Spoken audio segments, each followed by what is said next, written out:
Hello students, आज हम database के बारे में सीखने जा रहे हैं। चलिए शुरू करते हैं। डाटाबेस क्या है? कंप्यूटर में हम विभिन्न तरीके से डाटा को स्टोर कर सकते हैं, जैसे कि डॉक्यूमेंट के रूप में, वर्कशीट के रूप में या फिर प्रोग्राम फाइल्स के रूप में। और जब हम रो और कॉलम के रूप में डाटा को स्टोर करते हैं तो उसे टेबुलर डाटा कहा जाता है।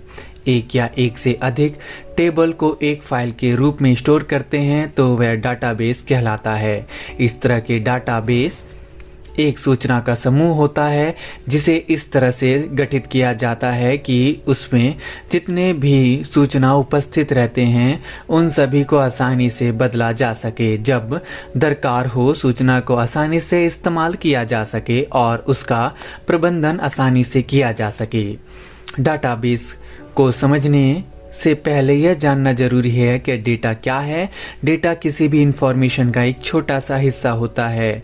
यह किसी व्यक्ति, वस्तु या स्थान जुड़ा से हुआ कोई तथ्य, फैक्ट हो सकता है, जैसे आपका नाम, आपकी उम्र, वजन, ऊंचाई, मोबाइल नंबर आदि आपसे जुड़े हुए कुछ डाटा हैं। डेटा अलग अलग कई प्रकार के फॉर्मेट में हो सकते हैं, जैसे कि टेक्स्ट, नंबर, इमेज, फाइल आदि।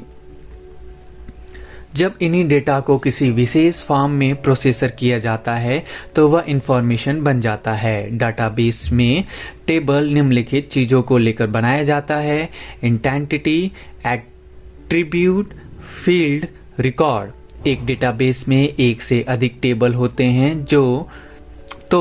जो टेबल के नाम होते हैं उन्हें एंटिटी कहा जाता है, और एट्रीब्यूट इंफॉर्मेशन का एक टुकड़ा होता है, या फिर टेबल में जो कॉलम रहते हैं उसके नाम को एट्रीब्यूट कहा जाता है। एट्रीब्यूट में जो एक डाटा रखते हैं उन्हें फील्ड कहते हैं।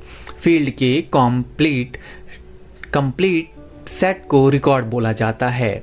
डेटाबेस को बनाने, क्रिएटिंग और डेटाबेस को संभालने, मैनेजिंग के लिए एक सॉफ्टवेयर का इस्तेमाल किया जाता है। उसे DBMS डाटाबेस मैनेजमेंट सिस्टम कहते हैं। मतलब कि DBMS वह सॉफ्टवेयर है जिसमें हम एक नया डाटा को बना सकते हैं। DBMS यूजर्स और प्रोग्रामर को एक व्यक्तिगत तरीके के साथ डाटा को बनाने, संभालने और अपडेट करने की सुविधा प्रदान करता है।